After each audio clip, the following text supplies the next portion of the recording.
mga kauni, for today's vlog nga guys, tuturuan ko naman kayo kung paano mag-schedule post sa YouTube. Yes, kung meron yan sa Facebook, meron din po yan sa YouTube.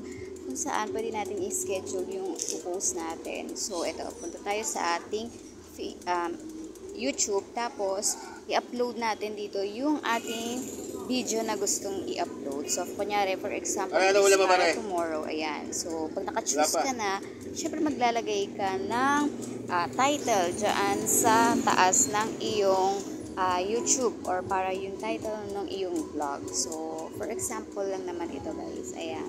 So, ayan. Dapat tandaan kapag bibili ka ng cellphone. So, ayan. Tuturo ko yan sa inyo. So, after niya is may description dyan. Pero mamaya na natin yan i-ano yung description.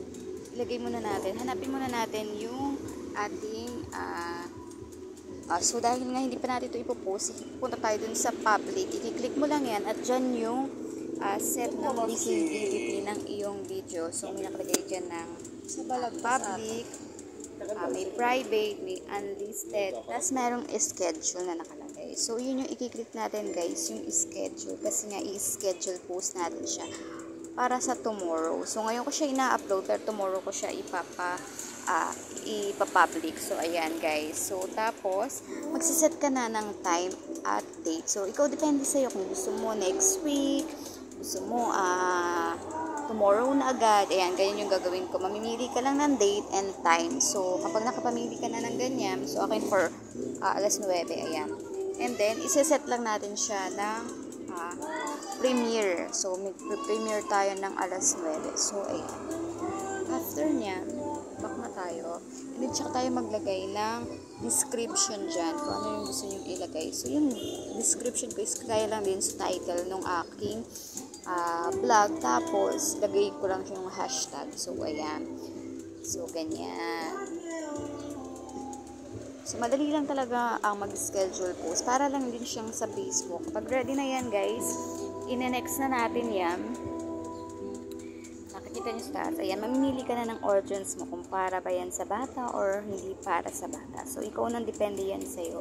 So, ako lagi dyan is yung not for kids. At after nyan, mag-upload na yan. So, hintayin nyo na lang sa baba. Makikita nyo yan, yung U na nakalagay.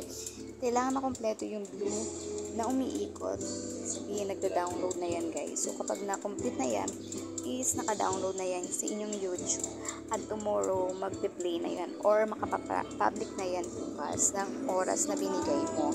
So, ganun lang po mag-schedule post sa YouTube. Sobrang dali lang guys. So, para hindi ka na rin hassle na everyday nagpo-post ka. So, at least, kung meron ka nang naka-ready video, isiset mo na lang yan sa schedule, tapos mag-upload na yan. So, napakita ko sa inyo kung naka-upload na. Ayan guys, naka-upload na yan.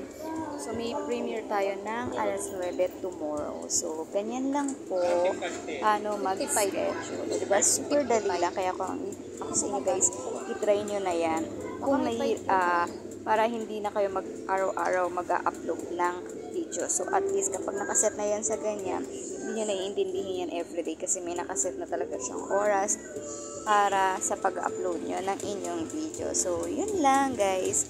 Thank you for watching. So, please subscribe, like, and comment na rin kayo guys para naman updated kayo sa mga i-upload kong mga tutorial dito sa YouTube. Thank you!